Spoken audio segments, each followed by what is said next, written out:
आज का हमारा विषय है हड़प्पा सभ्यता के धार्मिक जीवन के बारे में। हम आज हड़प्पा सभ्यता के धार्मिक जीवन के बारे में चर्चा करेंगे। हड़प्पा सभ्यता के धर्म के बारे में हमें जो जानकारी है वो मुख्य रूप से पुरातात्विक जानकारी है, क्योंकि हड़प्पा सभ्यता की मुख्य जानकारी पुरातात्विक स्रोतों से ही पता चलती है। खुदाई के दौरान जो अवशेष मिले हैं उनके आधार पर हमें हड़प्पा सभ्यता की जानकारी मिलती है। इसका जो मुख्य आधार है मिट्टी से बनी हुई मूर्तियां हैं, मोहरें हैं, उन पर मोहरों पर उत्कीर्ण चित्रकारी है तथा वहाँ खुदाई के दौरान प्राप्त स्मारक, इन सब से हमें हड़प्पा सभ्यता के धार्मिक जीवन के बारे में जानकारी मिलती है। सर्वप्रथम हम बात करते हैं कि असंख्य नारी मूर्तियों की। हमें हड़प्पा सभ्यता में खुदाई के दौरान असंख्य नारी मूर्तियां मिली हैं जिनके शरीर पर ढेर सारे अधिक मात्रा में गहने मिले हैं। सभी इतिहासकारों और विद्वानों ने इन्हें मातृ देवी की मूर्तियां माना, अर्थात वो मातृ देवी की पूजा करते थे। एक ऐसी मोहर मिली है जिसमें नारी के गर्भ से निकलते हुए पेड़ का चित्रांकन किया गया, जिसे पूजनीय माना जाता था। उसके अतिरिक्त एक सींग वाले देवता का प्रसिद्ध चित्र है जो मोहनजोदड़ो से मिला है, जिसे जॉन मार्शल ने पशुपति शिव की मूर्ति बनाया। पशुपति शिव का प्राक रूप माना है, जो संसार में सर्वप्रथम योगी के रूप में माने जाते हैं। इसके अतिरिक्त कई लिंग और योनि जो प्रजनन शक्ति के प्रतीक हैं हड़प्पा सभ्यता में बहुतायत रूप से हमें मिले। इस प्रकार हड़प्पा सभ्यता के लोग मातृदेवी की पूजा करते थे, शिव के आदि रूप प्राक शिव की पूजा करते थे, जो वर्तमान में उसका उत्कृष्ट रूप हमें शिव के रूप में नजर आता है। उसका जो प्रारंभिक रूप है वो हमें इन मोहरों में मिलता है, क्योंकि वो पद्मासन मुद्रा में बैठे हैं और योगी के रूप में मिलते हैं। योग जो विश्व को भारत की मुख्य देनों में एक देन है, उसका प्रारंभिक रूप हमें हड़प्पा सभ्यता में मिलता है। इसके अतिरिक्त लिंग और योनि की पूजा होती थी। इसका मतलब वो मातृ शक्ति या प्रजनन शक्ति की पूजा करते थे। एक नारी के जो गर्भ से पेड़ निकलते हुए पेड़ का चित्रांकन है वो हमें प्रजनन शक्ति की पूजा का एक प्रतीक रूप में दिखाया गया है। उसके अतिरिक्त यहाँ से प्राप्त मोहरों से हमें कई धार्मिक पद्धतियों का भी पता चलता है। एक मोहर पे योगी है और उस पे एक फुंफकारते हुए सर्प का चित्रण, जिसे ये पता चलता है कि ये लोग नाग पूजा करते थे, सर्प की पूजा करते थे। इसके अतिरिक्त पीपल एवं कुछ अन्य वृक्षों का चित्रण है। ये पवित्र पेड़ों के रूप में उस समय प्रदर्शित थे या दिखे गए, ऐसा लगता है। तो पीपल की पूजा जो आज भी वर्तमान भी होती है, इसकी शुरुआत हम सिंधु घाटी सभ्यता या उससे पूर्व भी मान सकते हैं। इसके अतिरिक्त अन्य वृक्षों के साथ साथ हम कह सकते हैं कि पूजा करने वालों का भी चित्रण है। वृक्षों की तो है, लेकिन उनकी पूजा करते हुए लोगों को भी बताया गया है।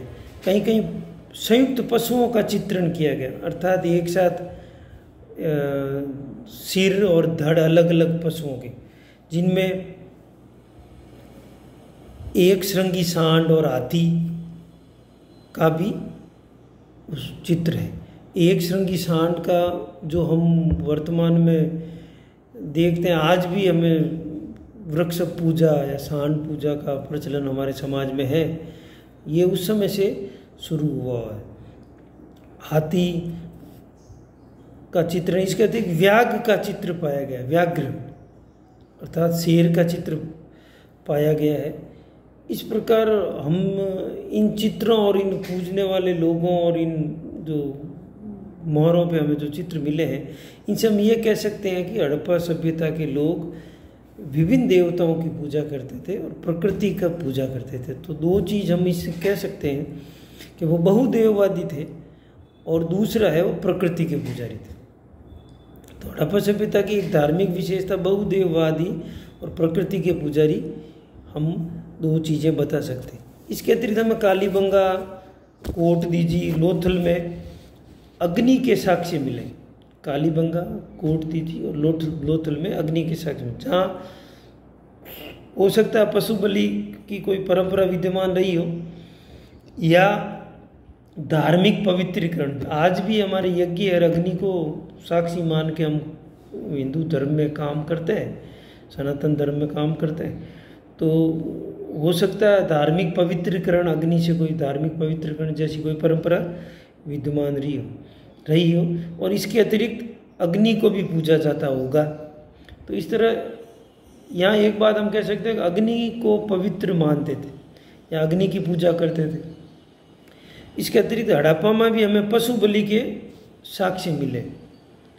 तो हो सकता है उस समय पशु बलि विद्यमान हो। मोहनजोदड़ो में हमें एक घिया पत्थर की योगी की मूर्ति मिली, जिसमें कंधों पे शॉल ओढ़े हुए एक योगी की मूर्ति है, और जो हम कह सकते हैं कि भारत में श्रमण परंपरा का प्राचीनतम साक्ष्य।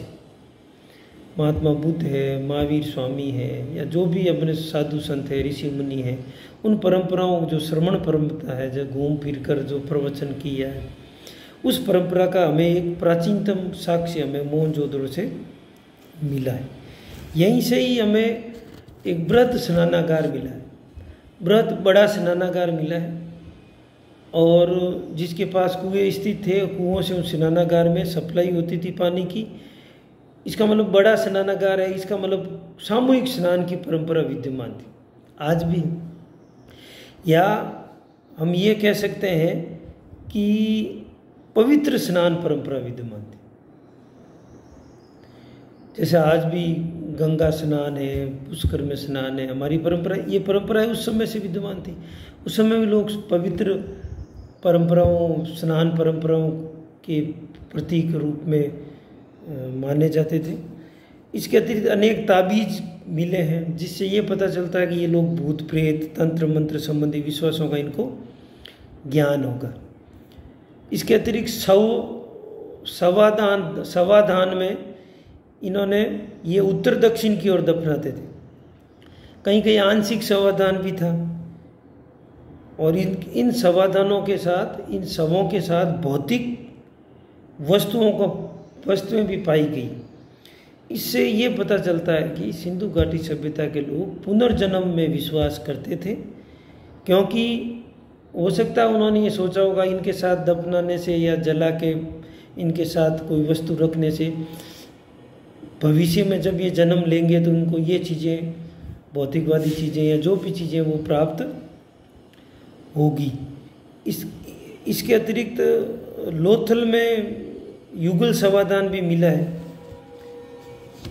जिससे ये पता चलता है कि इस सभ्यता में समाधान की विभिन्न प्रक्रियाएं, विभिन्न अवस्थाएं विद्यमान थी। युगल समाधान था, आंशिक समाधान था, अर्थात आंशिक समाधान अर्थात शव को जला के फिर उसको दफना दिया जाता था, या पूरी मृतदेह को भी दफना दिया जाता था। तो ये पता चलता है कि ये पुनर्जन्म में विश्वास करते थे। इस समय कुछ मोहरों पे ऐसे चित्र मिले हैं, स्वास्तिक है जैसे चित्र भी मिले हैं जो प्रचलित थे। इसका मतलब यही हुआ कि इस सभ्यता के लोग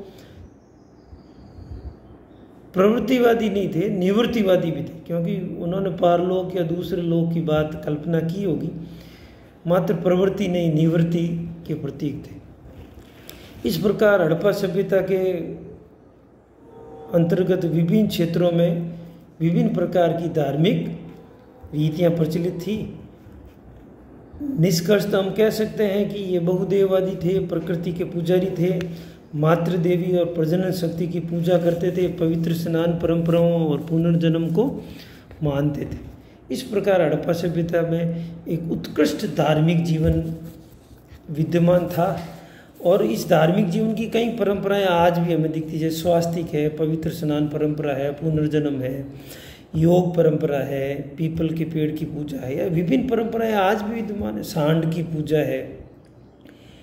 तो इस तरह से हम कह सकते हैं हड़प्पा सभ्यता की जो सनातन धर्म या हिंदू धर्म की जो परंपराएं आज है वो हड़प्पा सभ्यता से चली आ रही है, और वो इस बात की पुष्टि करती है कि ये परंपराएं विकसित हुई परंपराएं हैं, न कि किसी व्यक्ति विशेष के द्वारा थोपी गई।